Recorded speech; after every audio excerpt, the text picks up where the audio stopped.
Distinguished delegates to the World's Parliament of Religions, ladies and gentlemen, welcome to the afternoon session of the opening day today, the 11th of September, 1893. We now introduce you to Swami Vivekananda from India and request him to address us. Swami Vivekananda.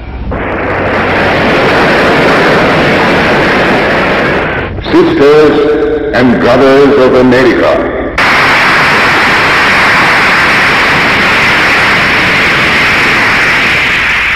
it fills my heart with joy unspeakable to rise in response to the warm and cordial welcome which you have given us. I thank you in the name of the most ancient order of monks in the world. I thank you in the name of the Mother of Religions, and I thank you in the name of the millions and millions of Hindu people of all classes and sects. My thanks also to some of the speakers on this platform who, referring to the delegates from the Orient, have told you that these men from far-off nations may well claim the honor of bearing to different lands the idea of toleration. I am proud to belong to a religion which has taught the world both tolerance and universal acceptance. We believe not only in universal toleration, but we accept all religions as true.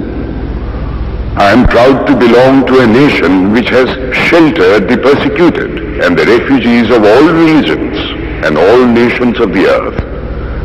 I am proud to tell you that we have gathered in our bosom the purest remnant of the Israelites who came to southern India and took refuge with us in the very year in which their holy temple was shattered to pieces by Roman tyranny. I am proud to belong to the religion which has sheltered and is still fostering the remnant of the grand Zoroastrian nation. I will quote to you, brethren, a few lines from a hymn which I remember to have repeated from my earliest boyhood, which is every day repeated by millions of human beings.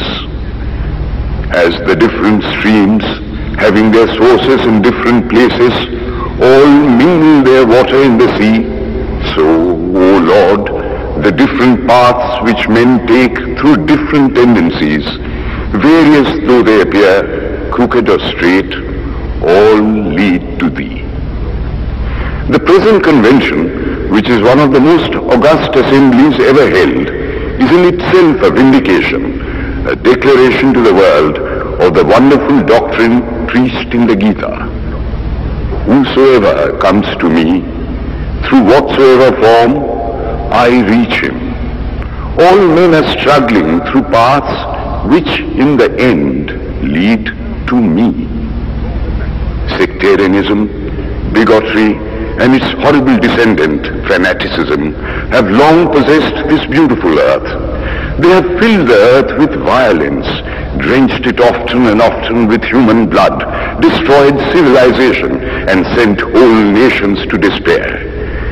Had it not been for these horrible demons, human society would be far more advanced than it is now. But their time is come, and I fervently hope that the bell that tolled this morning in honor of this convention may be the death knell of all fanaticism, of all persecutions with the sword or with the pen, and of all uncharitable feelings between persons wending their way to the same goal.